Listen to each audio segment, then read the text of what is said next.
να κάνετε παρατήρηση στο παιδί μου επειδή μίλησε λίγο με συντάξη? Παιδί είναι, θα μιλήσει με συντάξη. Γύρισε στεναχωρημένη.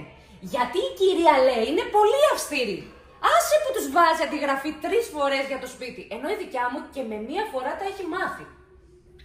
Κυρίες μου, αρχικά ηρεμήστε. Καταλαβαίνω ότι αγαπάτε τα παιδιά σας και θέλετε το καλύτερο για αυτούς. Εννοείται και εμείς αυτό θέλουμε. Όμως στο σχολείο υπάρχουν κανόνες. Δεν γίνεται να μην ακούμε τους κανόνες. Τα παιδιά θα πρέπει να μάθουν να σέβονται, να ακούνε. Όσον αφορά την αντιγραφή, δεν πειράζει που θα γράψει 2 φορές παραπάνω την αντιγραφή. Είναι επανάληψη. Θα μάθει. Δεν μπορώ να κάνω διακρίσεις στο παιδί σε σχέση με τα άλλα τα παιδιά. Και όσον αφορά την παρατήρηση, δεν είναι για να το τιμωρήσουμε το παιδί. Είναι για να μάθει να βελτιώνεται, να μάθει να ακούει στους κανόνες, όπως όλα τα παιδιά. Δηλαδή, ξέρετε καλύτερα εσείς τα παιδιά τα δικά μας. Εμείς τα μεγαλώνουμε. Συμφωνώ, αλλά και μέσα στο σχολείο είμαστε σαν οικογένεια. Έχουμε τον ίδιο στόχο και πρέπει να μάθουμε στα παιδιά τι είναι σωστό και τι όχι. Λοιπόν, δεν χρειάζεται στο δικό μου το παιδί να ξανακάνει την παρατήρηση. Θα της μιλήσω εγώ.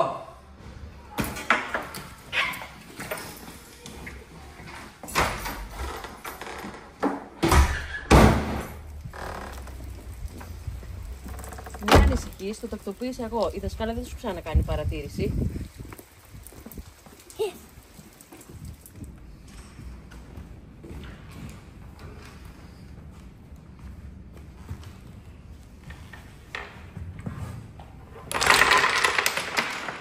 Τι κάνεις?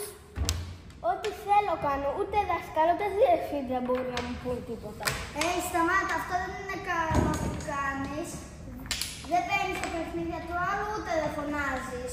Και τι θα κάνεις, δεν θα το πεις στην κυρία? Σταμάτα, έτσι αρχίζει το bullying.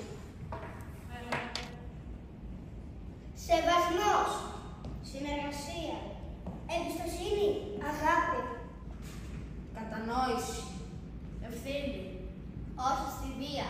Stop bullying.